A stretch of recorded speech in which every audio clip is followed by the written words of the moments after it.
സാറേ, ശങ്കരി കണ്ടു.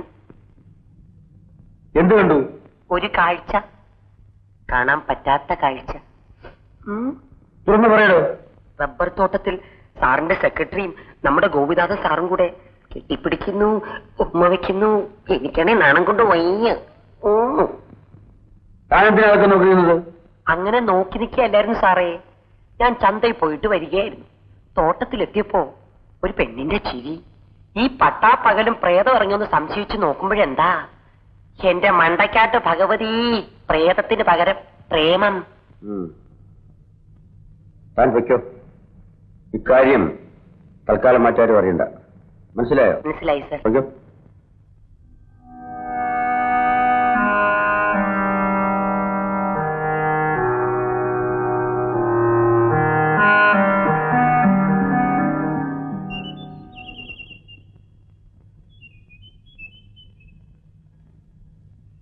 ബിന്ദു,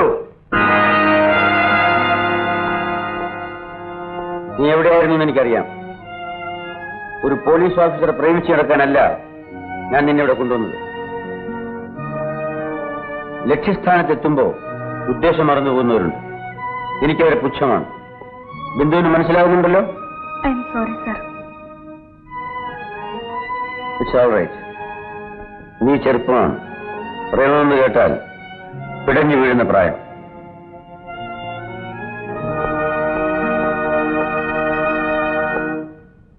ഈ വീട്ടിൽ ഞാൻ അറിയാതെ ആർക്കും ഒന്നും ചെയ്യാൻ കഴിയില്ല. നിനക്കും നിന്റെ യജമാനത്തിക്കും ആർക്കും.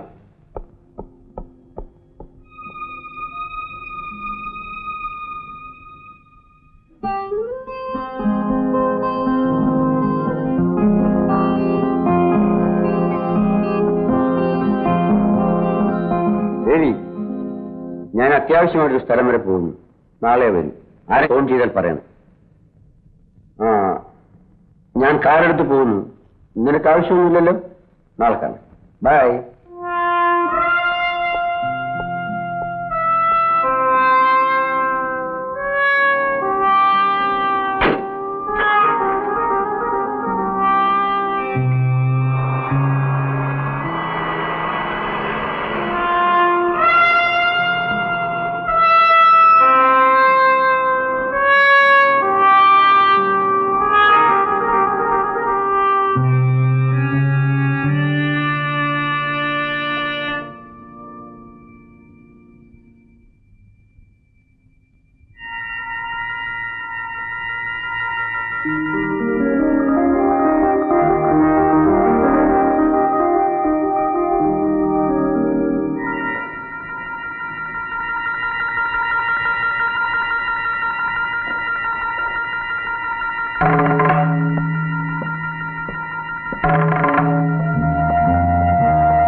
ഇപ്പോഴെങ്കിലും എന്റെ മുറിയിലേക്ക് കിടക്കണമെന്ന് തോന്നിയില്ലോ?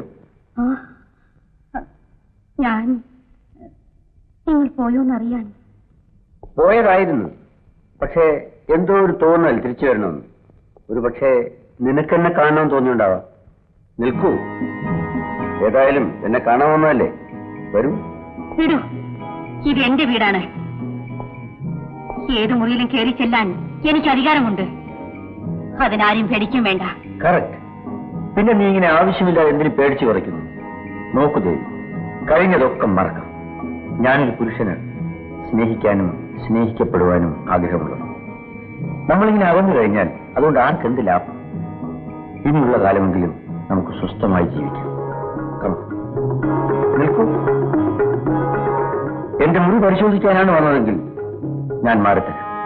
എന്റെ മുറിയുടെ വാതിലുകൾ നിനക്ക് വേണ്ടി എന്നും തുറന്നു തന്നെ കിടക്കും.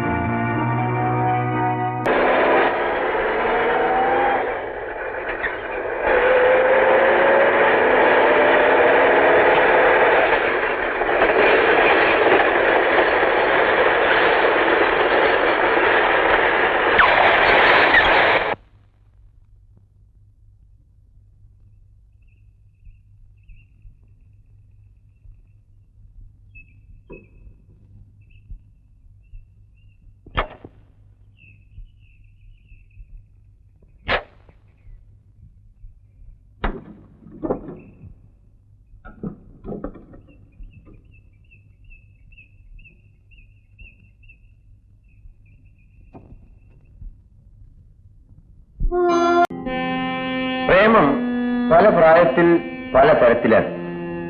നട്ടുച്ചയ്ക്ക് ആടിപ്പാടി നടക്കുന്നത് പ്രേമം മൂത്ത് അല്പം കുഴപ്പമുണ്ടാകുമ്പോഴാണ്. അല്ലേ മിസ് ബിന്ദു?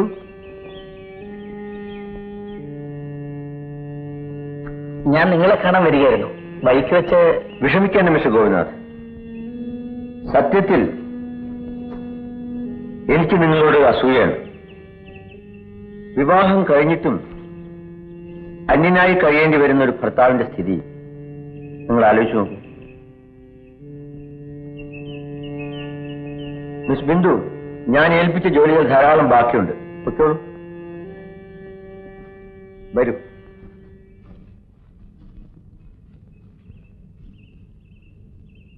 ഞാൻ സ്വർഗത്തിലെ കട്ടറുമ്പായല്ലേ, ശപിക്കരുത്. കമ. എന്റെ മണ്ടയ്ക്കായിട്ട് ഭഗവതി സാറിങ് എത്തി.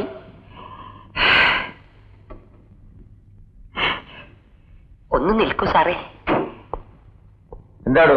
ഞാൻ സാറ് വരുന്നത് നോക്കി കണ്ണിൽ എണ്ണയും ഒഴിച്ച് ഉറങ്ങാതെ കാത്തിരിക്കുകയായിരുന്നു ഈ ശങ്കരി. എന്തിന്? ഈ ശങ്കരിക്ക് എല്ലാവരും വേണം. സാറും വേണം, കൊച്ചമ്മയും വേണം.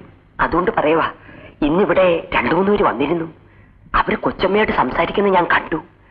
സാറ് ആരാണെന്ന് അറിയണമെന്നോ അതവര് ഏറ്റെന്നോ എന്റെ മണ്ടയ്ക്കായിട്ട് ഭഗവതി എനിക്കൊന്നും അറിഞ്ഞൂടാ. ദേവി അവർക്ക് പണമോ മറ്റോ കൊടുക്കുന്നത് കണ്ടോ? അത് ശങ്കരി കണ്ടില്ല. ഏതായാലും എന്റെ സാറൊന്ന് കരുതി നടക്കണം. അത് പറയാനാ ശങ്കരി കാത്തിരുന്നത്. ശരി, ഏതായാലും ഈ വിവരം എന്നോട് പറഞ്ഞ കാര്യം മറ്റാരും അറിയണ്ട. ഇല്ല സർ.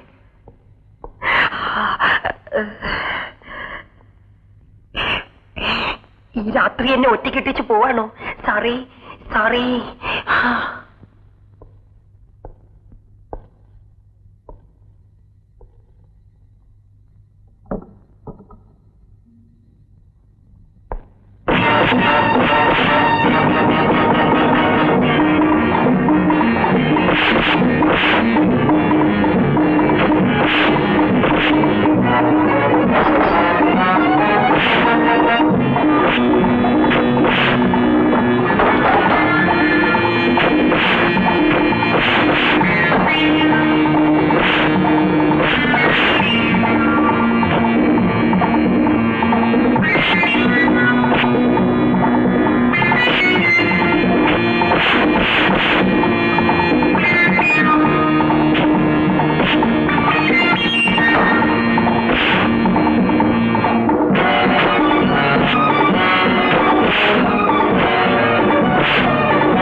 ദേവി,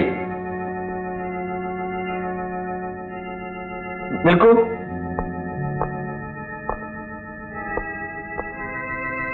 ഇവർക്ക് എന്തെങ്കിലും കൊടുത്തുവിടൂ. ദേവി ഏർപ്പാട് ചെയ്ത ആൾക്കാരല്ലേ, വെറും കൈയോടെ പോകുന്ന കഷ്ടമല്ലേ.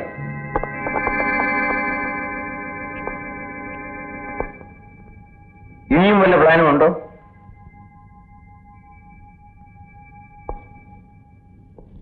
എന്താ സർ? ഒന്നുമില്ല. ബിന്ദു പോയി ഉറങ്ങിക്കോളൂ. Good night.